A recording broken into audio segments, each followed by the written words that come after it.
Hi there, I'm Nick Gregan from Very Easy Photography, and in this second video I'm going to show you a very easy way of improving the composition in your photographs.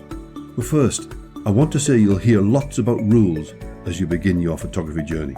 I prefer to think of these rules as guidelines.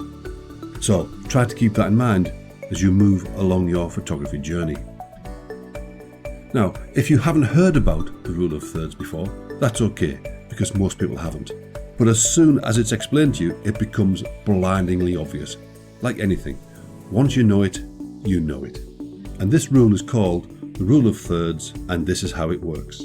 Imagine dividing the frame of a photograph into thirds, using two horizontal lines, one a third from the bottom and the second a third from the top.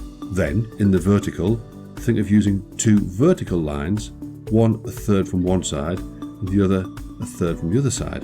And as you can see by the grid here, where those points, 4 points intersect, they are circled in red. Generally, it's at these 4 intersection points where the most important parts of your photograph should be, and not dead center, as many people make the mistake of doing. As an example, in a portrait from the shoulders up, the eyes should be in line with the upper plane, the upper line of thirds. Here's an example of a horizontal portrait. You can see where the subject is placed and how she sits within the frame. Another good example would be a landscape scene, where you would expect the horizon to be placed on one of the horizontal lines, depending on where you want to put the emphasis. Do you want the emphasis on the foreground, or do you want it on the sky? Placing the horizon line dead center often leaves the photograph feeling unbalanced. And in most cases, even in its most basic format, using the rule of thirds will increase the impact and balance of each and every one of your photographs. On many modern cameras, you have the ability to view your image, whether it's through the viewfinder or on the LCD screen, with a rule of thirds overlay.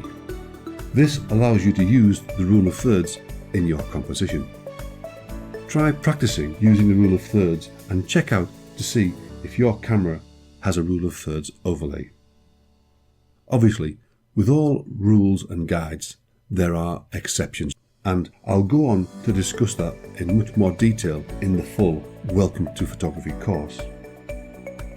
And once you start to incorporate the rule of thirds regularly into your photos, you'll be amazed by the improvements in balance and composition.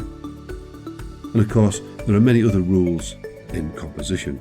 Concepts such as negative space, leading lines, silhouettes, colour, contrast and reflections, to name but a few, that I discuss in greater detail in my Welcome to Photography course, which I hope to see you in soon. That's it for this video.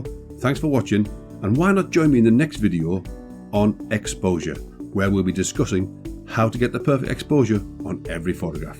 Thanks for watching. Cheers now. Bye.